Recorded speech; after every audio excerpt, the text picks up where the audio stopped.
Seigneur Tabaraka wa Ta'ala dit ô fils d'Adam, si tu viens vers moi avec autant de péchés que les grains de sable sur la surface de la terre, et tu viens vers moi avec un pardon sans rien m'associer, je te pardonnerai.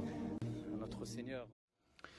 Alhamdulillah, nous y sommes, période d'été où il fait de plus en plus chaud, mais aussi où les esprits chauffent de plus en plus. Et ô combien sont les gens, et particulièrement les jeunes, qui ont oublié que la vie était un adversaire. Un adversaire qui donne des coups, qui est sans pitié. Et c'est pour cela, si on est trop faible spirituellement, on est trop faible au niveau de notre prise de conscience que la vie est fragile. On est touché par une faiblesse qui nous pousse à baisser la garde, et je peux vous dire que la vie ne vous ratera pas. C'est pour cela qu'il est important de prendre conscience qu'il y a beaucoup trop de jeunes, dû à leur faiblesse, qui nous ont quittés, particulièrement pendant la période d'été. Donc n'oubliez pas cela, qu'Allah subhanahu wa ta'ala, notre Seigneur, est le Seigneur de tous les mois de l'année. Et qu'Allah subhanahu wa ta'ala, notre Seigneur, la ta'khudhuhu sinatun wa la nawm. Nulle somnolence et nul sommeil ne le prennent. Il ne prend pas de vacances. Et il nous est demandé à nous de nous reposer, de prendre des vacances, de se détendre. Il n'y a aucun problème à cela, mais tout en préservant un certain cadre, une certaine spiritualité qui nous permet de ne jamais oublier notre Seigneur Tabaraka wa Ta'ala et d'allier les deux, c'est-à-dire les plaisirs de cette vie d'ici-bas, tout en continuant à se préparer, se rapprocher sereinement et intelligemment de notre Seigneur Tabaraka wa Ta'ala. Sinon, c'est la perte. C'est pour cela que j'ai dit précédemment, beaucoup de jeunes, beaucoup trop de jeunes nous ont quittés, particulièrement pendant les périodes d'été. Et vous savez toutes et tous que le prophète sallallahu alayhi wa sallam nous a dit que, et nous a rappelé que nous allons ressusciter auprès d'Allah subhanahu wa ta'ala dans la situation dans laquelle nous sommes mortes, dans la situation dans laquelle nous avons quitté ce bas monde. Et combien de jeunes nous ont quittés et ont quitté ce bas monde dans des situations catastrophiques. Et on implore Allah subhanahu wa ta'ala dans tous les cas de leur faire miséricorde. Donc si vous voulez ressusciter auprès d'Allah subhanahu wa ta'ala dans une position noble, dans un acte d'adoration, dans un acte de bienfaisance, prenez l'habitude d'œuvrer dans le bien, que ce soit en été comme en hiver, au printemps comme en automne.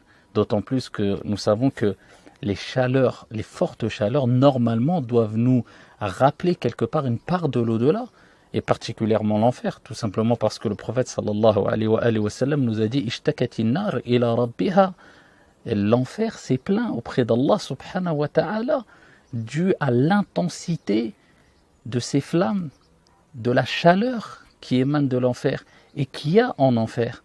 Ishtakati nar ila rabbiha, et elle a dit « Ya Rab, oh mon Seigneur, akali ba'di ba'da » mes parties se dévorent les uns les autres, les unes les autres. Et Allah subhanahu wa ta'ala a donné l'autorisation en l'enfer de souffler deux fois, une fois en hiver et une fois en été. Et c'est pour cela, comme le prophète alayhi salatu wassalam a dit, c'est pour cela que nous ressentons une forte chaleur en été et un froid intense en hiver. Et c'est dû à cette permission qui a été donnée à l'enfer de souffler à deux reprises. Et le prophète alayhi salatu wassalam nous a dit aussi dans un autre hadith authentique que la chaleur qu'on peut ressentir ici-bas est une forme d'émanation, une émanation de la chaleur de l'enfer. Donc on voit que cette chaleur-là doit nous rappeler l'au-delà aussi. Mais pas que. Bien sûr que quand il fait beau, quand il fait chaud, on a beaucoup plus le moral, on a tendance à vouloir faire beaucoup plus d'activités en extérieur, à se reposer, à s'amuser. Il n'y a aucun mal à cela, et l'islam appelle à cela à partir du moment où cela se fait dans un cadre licite, à partir du moment où on n'a pas oublié notre part de l'au-delà, à partir du moment où on a pris une prise de conscience, une certaine prise de conscience que ici, la vie reste fragile et qu'on peut quitter cette vie d'ici-bas d'un moment à l'autre. Donc toujours être prêt à faire le bien. Toujours avoir cette habitude à faire le bien pour quitter cette vie d'ici-bas en faisant le bien. Man 'asha 'ala shay'in bu'itha 'alayh. Ou mata 'alayh wa man mata 'ala shay'in bu'itha 'alayh. Celui qui a l'habitude de faire une chose, mourra sur cette chose-là ou sur cette action-là. Et celui qui meurt sur cette action ressuscitera auprès d'Allah subhanahu wa ta'ala sur cette action. Innamal a'malu bil khawatim. Les actions ne valent que par leur fin.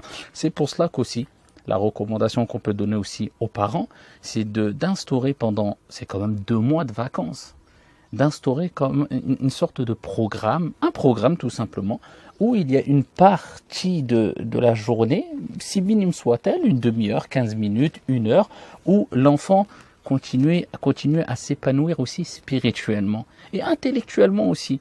D'accord, peut-être le matin pour commencer la journée en ayant un programme pour les devoirs, pour les révisions, de tout ce qu'ils ont fait dans leur année scolaire, mais aussi au niveau du Coran, au niveau de la spiritualité, un rappel en famille, groupé. Et ensuite, alhamdulillah, il nous reste toute la journée pour, en dehors des heures de prière, s'épanouir, se reposer, etc. Donc c'est un petit rappel parce qu'on sait très bien que pendant cette période-là, souvent, il n'y a plus de limites, il n'y a plus de cadre, et particulièrement chez nos jeunes.